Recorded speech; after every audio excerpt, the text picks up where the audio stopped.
Greetings.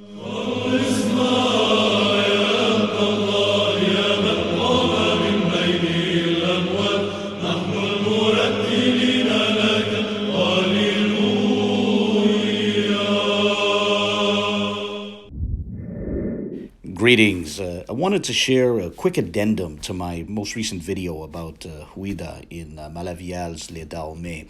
And that video received a great comment from a longtime correspondent, a longtime commenter in the comment sections of my videos, that being a gentleman who goes by the name Tazarah. And the comment he was sharing, I appreciate his comment, and in that comment he was sharing an objection, but it touched on what I felt was a great point, and comments like his are precisely why I don't censor the comment sections of my videos, right? This is why I welcome objections, criticisms, corrections, attempted corrections, etc., right? Now, a significant focus of his comment, and so too the subsequent correspondence which unfolded under that comment, focused on the appropriateness of translating the French phrase en effet as in effect rather than as indeed or in fact. And Tazarah was noting that indeed is a straightforward interpretation of en effet. And I actually agree with him there. I fully agree with him. However, I would note that in effect is at least possible. It's a possible translation, if perhaps not always capturing what was intended.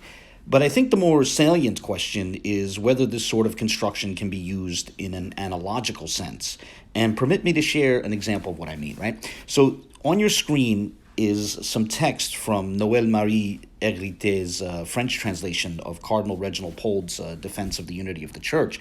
And the portion I have highlighted reads, condamnés à la prison à perpétuité, ils étaient en effet comme morts, which means condemned to prison for perpetuity, or in perpetuity, they are in effect like dead men, like dead. Now, here you could still translate the phrase en effet as indeed, right? But the usage here would still be one of an analogy. And so I don't think it's super important whether we translate it in effect or indeed, right? Because the question is still how literally that's intended, right? And so the point I'm trying to make here is that while, yes, the French construction en effet can mean indeed or in fact, which is to say it can be used to convey a statement about what something actually is, the construction can also be used in a more analogical sense. And which sense is intended is perhaps best inferred from the context.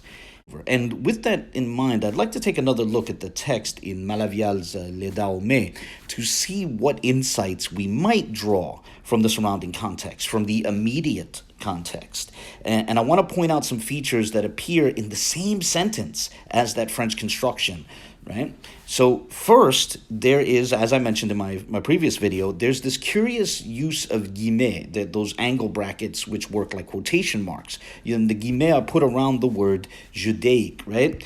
Almost as if the author was distancing himself a bit from the designation, or, to convey that he's not endorsing it, or perhaps conveying that it was not intended seriously. And then immediately after the construction in question, we find this statement, which I didn't touch on in my previous video, but nonetheless we should look at it here. It reads as follows. Noëlle-Marie de la dont le vrai nom était Fra, était devenu l'Euphrate, which means to the north, the river of Alala, whose true name is Ephra, became the Euphrates.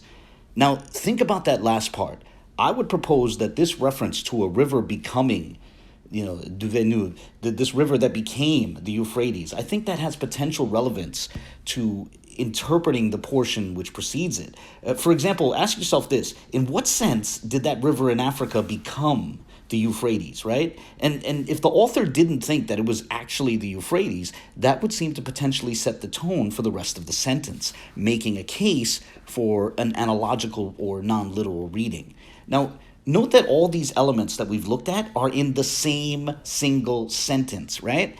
The residents of Whydah are quote-unquote Judaics, and perhaps they are like a tribe of Israel the same way that river is the Euphrates.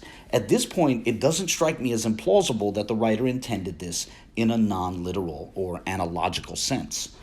However, to be fair, I still think that, this can be an open question, and I think it's possible that the people that Malavialle was referring to, or perhaps I should say that the people who Elisée Reclus was referring to, whoever, the people being referred to, perhaps they did think that the residents were in fact Israelites, The truth is that European explorers thought they saw Israelites in a myriad of places all over the world. So, one should not be surprised if some of them felt that way about this place, right? But with any location, if we're going to seriously entertain any of those sorts of claims, we are within our rights to ask how the respective authors reached their respective conclusions and how seriously we should take the idea of them attempting to discern lineages across millennia, right?